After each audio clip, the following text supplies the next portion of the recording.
Hey everyone! Welcome to Be the Change. My name is Lily Mott, and today I'm going to be talking about how change comes when you remember that to whom much is given, much is expected.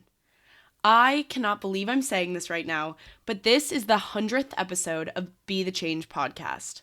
I want to start off by saying a huge thank you to everyone who is listening now and who has listened to this podcast over the last 2 years. I also want to thank everyone who has been a guest on this show because you were all doing amazing work and you were so inspirational, not only to me, but to the listeners of this podcast and to so many others. So, not only thank you for coming on this podcast, but thank you for the work you're doing as well. So, for this special 100th episode, I want to do something a little different and take a walk down memory lane to remember and highlight some of my most memorable quotes, guests, and moments throughout my time producing this podcast. Now, I want to let you know in advance that I'm going to flash through this collection of clips, because if I thoroughly introduced each of these guests and these clips, this episode would be hours long. However, if you want to find and listen to one of the full episodes featuring any of these guests in the highlight episode, I have the list with the guests, their episode number, and the corresponding times that they appear in this episode included in the description of this episode. So, without further ado, let's get started with the 100th episode of Be the Change podcast.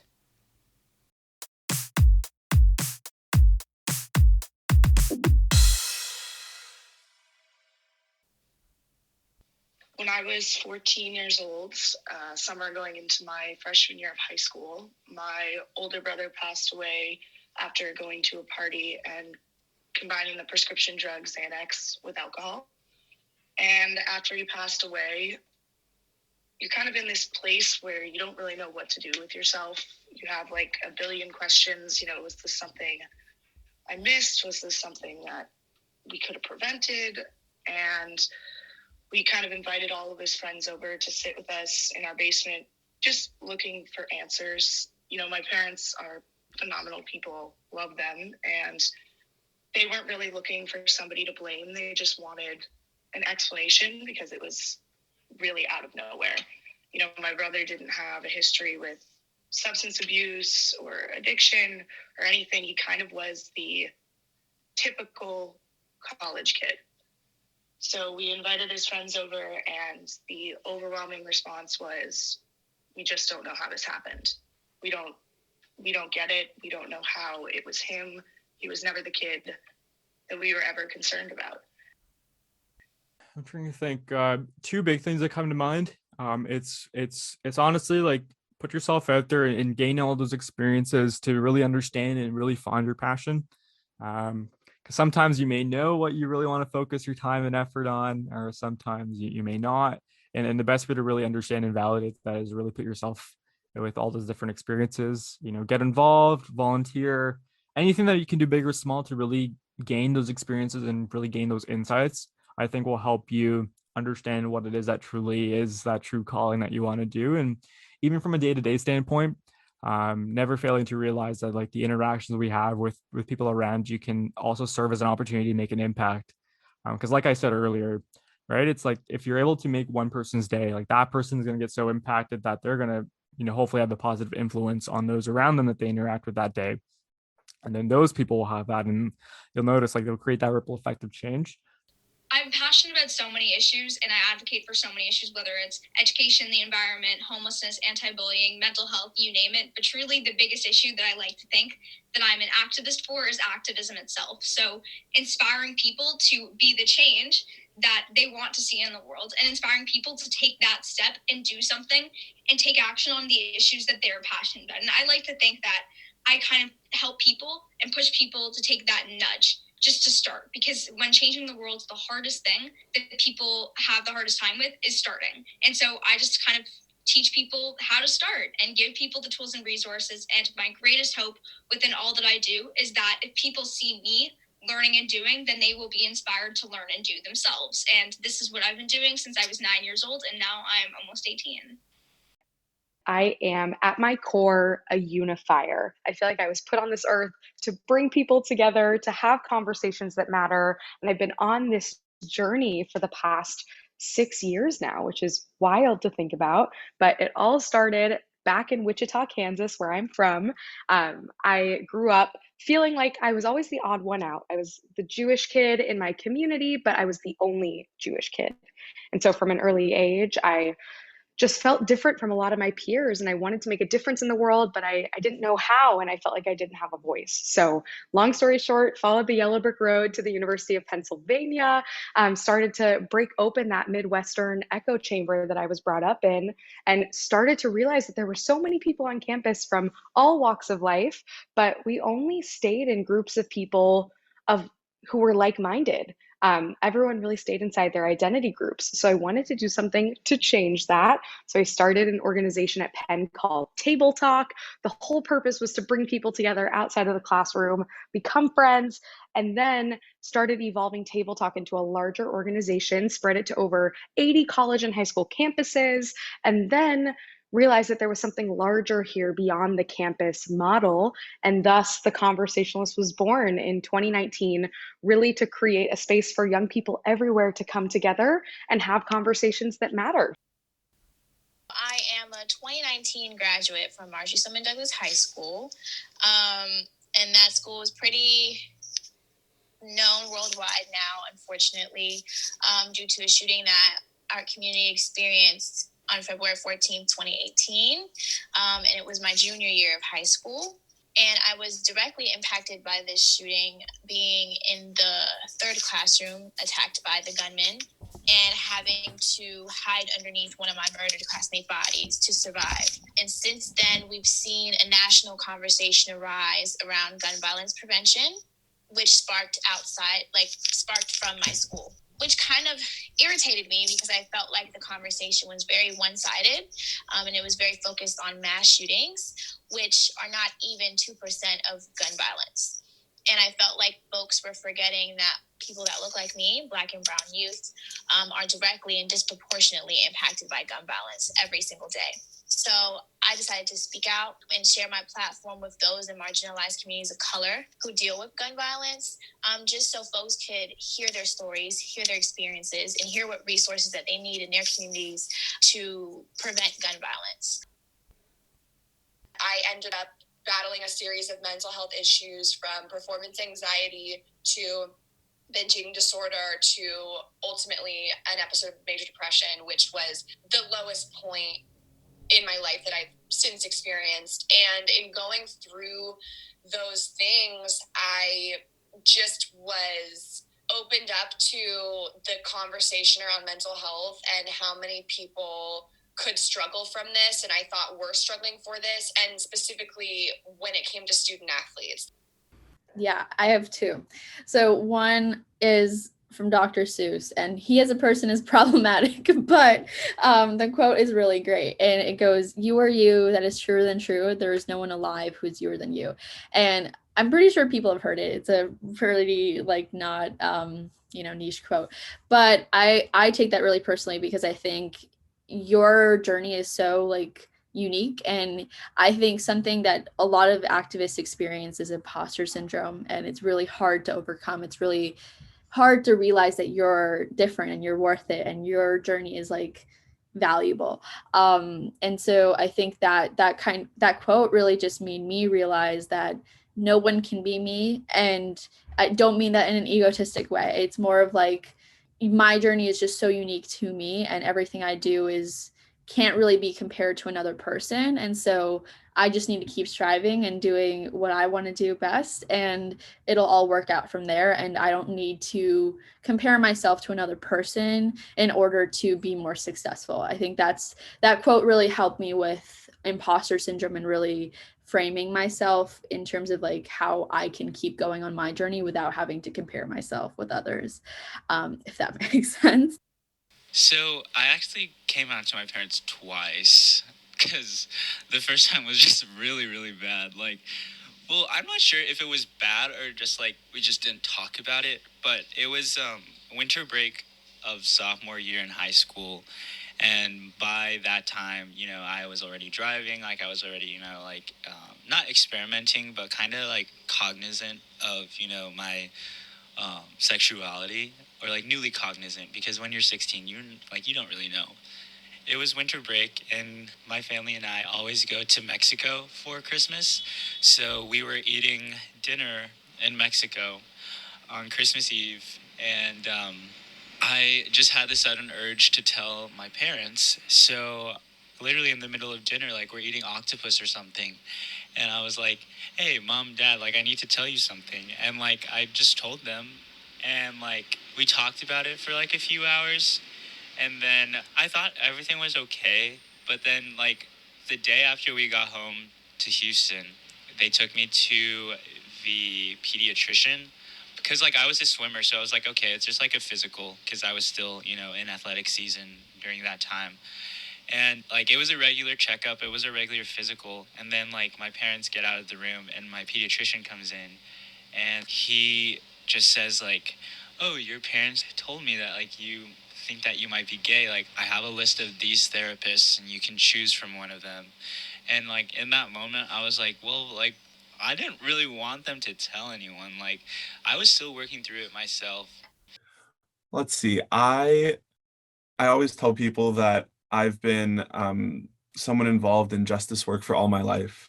I remember volunteering at mitzvah days at my synagogue when I was just a few years old, doing car washes to raise money for charity and not being tall enough to wash the hood of the cars, so I would just specialize on the hubcaps.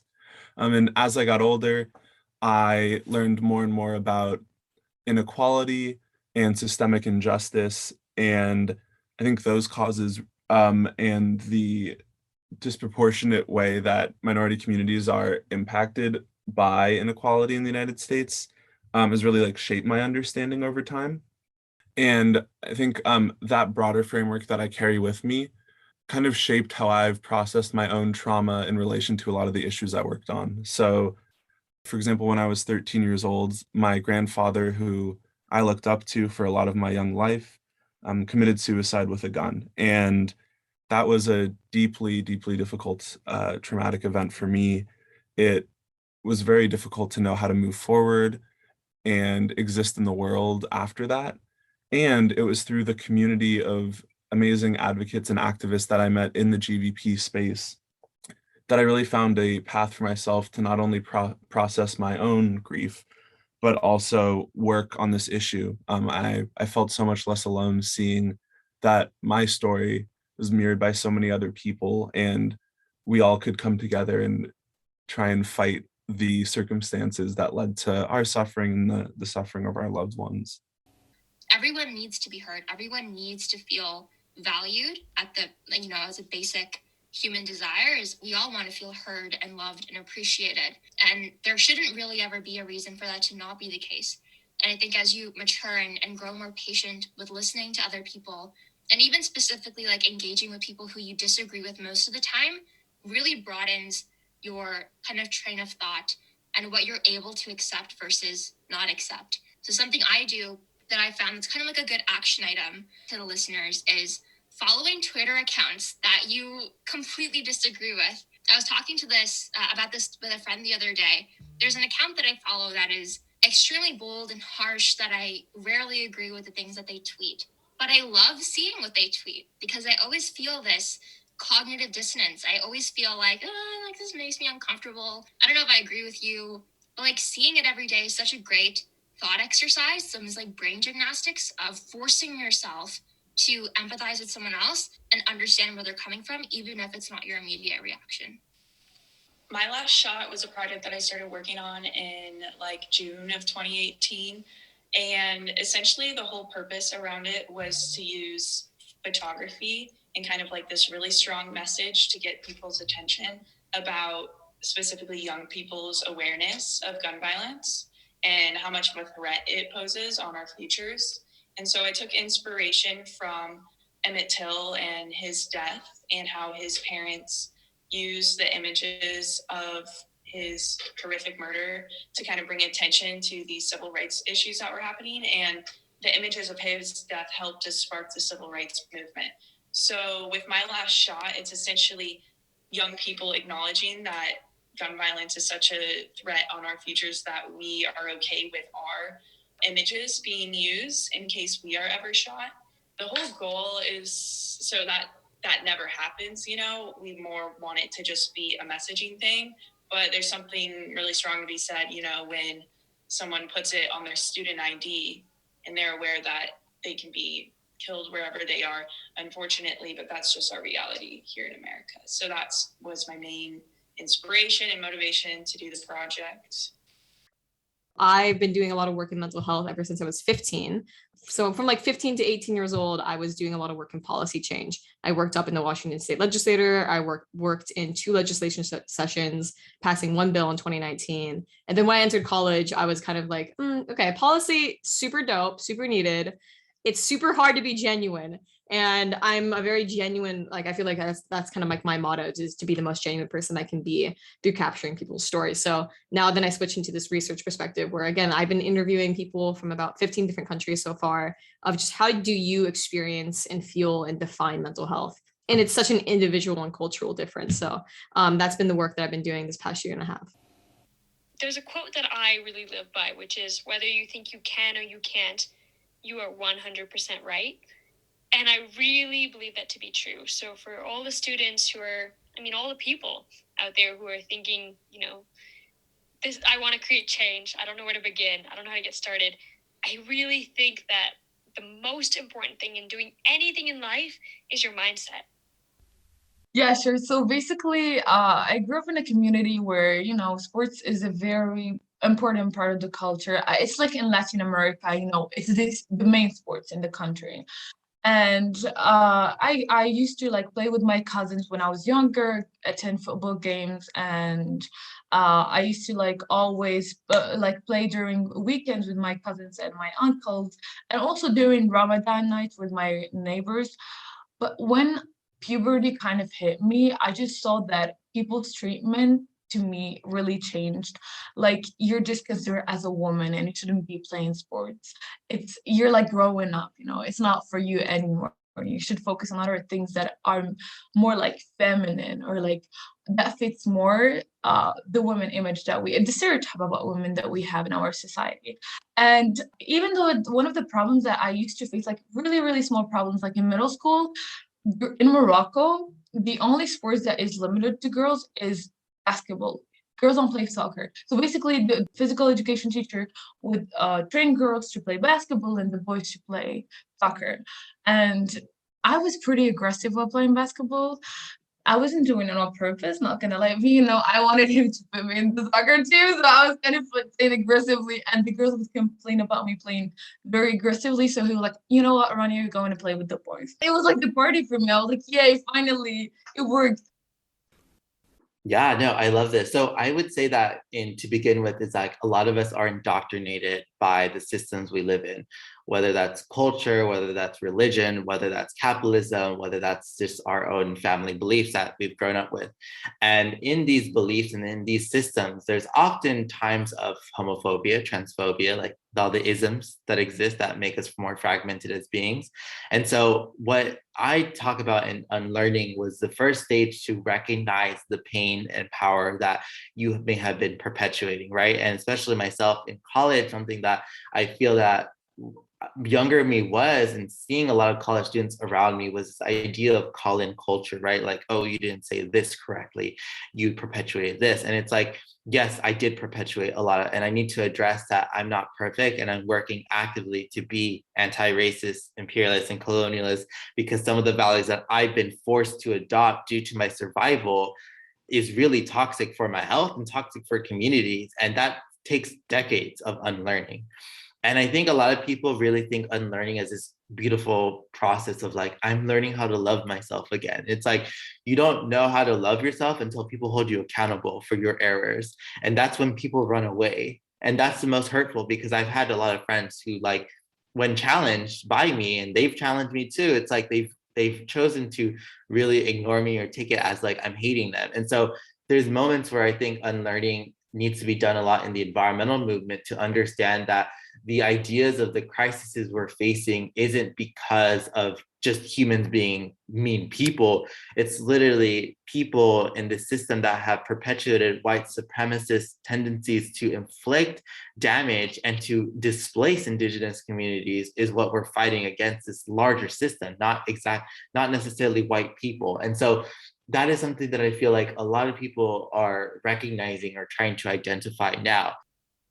As a reproductive rights activist, I do a lot of work around abortion rights by, traveling around the country and speaking out for it. Right now, I'm currently working on a book called A My Body that centers many different voices on the issue around abortion, and all of the profits from that will go to the Afia Center, which addresses racial disparity and access to reproductive health care.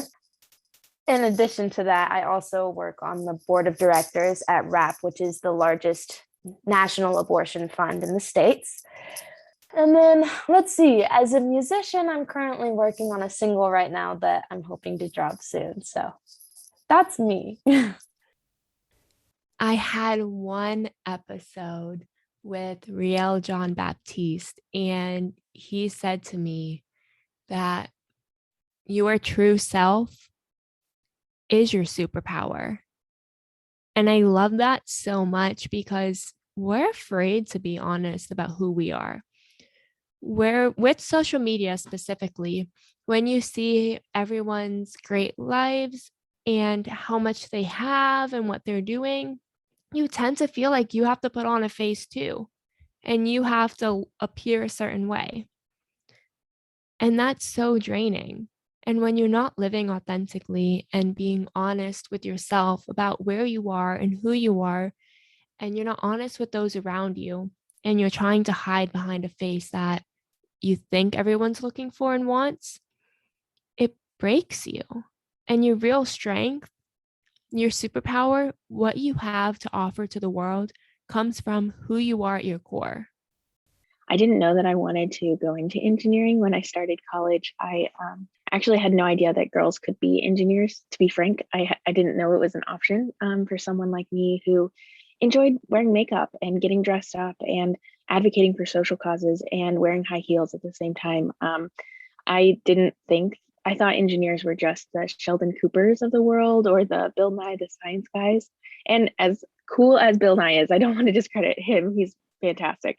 I just didn't see myself reflected by him. And so I didn't know that engineering was for me until I started to be encouraged by women in engineering, and I started to see role models, and I started to know that that could be an option for me. And I kind of just took it and ran with it. And it took me quite a long time to graduate with my engineering degree. It didn't come naturally to me in some ways. Some parts, the problem solving, the empathy, the human design, that came naturally. But the hardcore math and sciences, the sitting for hours in a room studying, that did not come naturally to me. And so it was a bit of a struggle, but I believe that anyone can be anything they want to be with enough perseverance and encouragement. So very grateful to have graduated with an engineering degree. I was in high school and didn't really know what my purpose was, didn't know how I could affect change, but I knew that somewhere inside me was a voice. I just wasn't sure how to get it out. And I think, at that time I was very focused on big picture and, changing the world. And there wasn't any in between for me. It was either I was voiceless or I was a voice for millions of people. And I think that's what caught me up a little bit. And that's why, I had a period of, not being super productive and being very scared to speak out and to try and enact change in the way I wanted to. And, I think when I realized that, I don't need to change the world tomorrow. I can start taking little steps, and that can end up making all the difference. And I had a really cool experience where I had recently self-published my book in July of 2020, and after I shipped them out, I ended up getting not a crazy amount of messages, maybe 4 or 5 DMs from people who had just read through the book, and they said, wow, I never knew that someone could, so perfectly describe how I've been feeling for so long, or, this book really made me feel less alone. So in my mind, that was sort of my way of enacting change. And from there, I realized that it really is just little steps. And, when they say Rome wasn't built in a day, it's super true. And I never really grasped that until recently. I think I hope the future is female, but I think what I hope the future will bring is really that women feel more accepted into this field. There is a statistic, I'm blanking on where it's from, but a man doesn't have to be asked for office one time. He'll just run out of his own, thoughts or whatever, while a woman has to be asked 9 times to run. And I think just that disbelief that there is no space for me runs so high. And I hope that with what Women in Politics does, especially with the younger generation, that if we can instill it younger, that they do have a space and that they do have a voice, that they'll feel that they can actually run. Because at the local and even state level, disregarding presidential races, women are just as likely to win as men. It's just the act of believing that they can run that's stopping us. Yeah, I met a lot of interesting characters, a lot of strange characters, but interesting. I love interesting. I don't like basic and bland. What some people call strange, I find beautiful. And my style has egregiously changed. I used to be very gung-ho, very anti-establishment. Let's just take stuff down, and you're wrong, you're going to be part of the bloodshed. And I built coalitions to just, beat people. And I absolutely changed once I entered the conversation.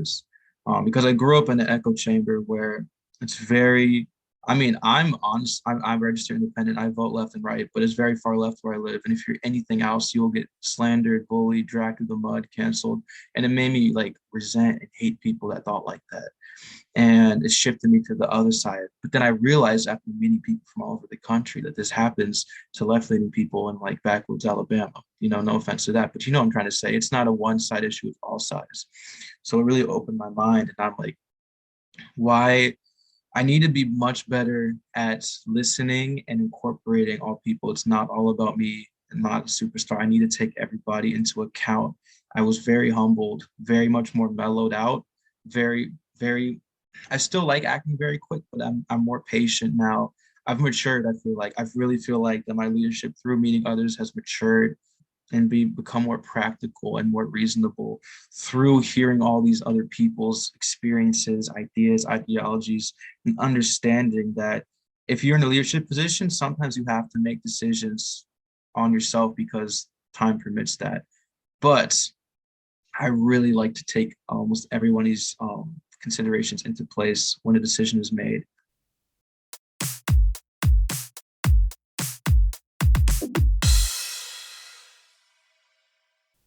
While these are some of my memorable moments from recording Be the Change, it is certainly not all of them, and I've enjoyed and learned so much from every conversation I've had on this podcast so far. I started this podcast with the goal of amplifying the voices of young people who are making a difference in their communities, countries, and around the world, and I wouldn't have been able to create this podcast and keep it going without all of the immense support I've been given over the past 2 years. Support from friends, from family, from guests on the show, from other activists, the list goes on. But I want to thank you all and let you know how grateful I am for all of you. Now, I want to return to the whole purpose of Be the Change, because what would this 100th episode be without ending with some advice? So many of us have been privileged in one way or another, whether that privilege be in the form of amazing talents, a scholarship for school, or lots of support like you all have given me.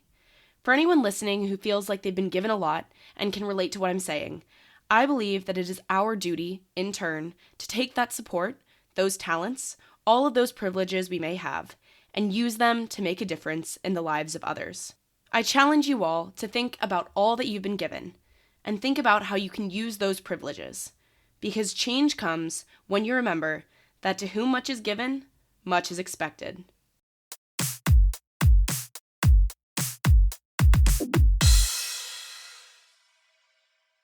Thank you so much for listening to this episode, and again, if you want to listen to any of the full episodes featuring the guests you heard in this episode, check out the list in the description. If you want to talk about anything I mentioned, please reach out to me by email at lily@bethechangepodcast.org or on Instagram at bethechangepodcast. Tune in for my next episode, but until then, be the change you wish to see in the world. Bye, guys.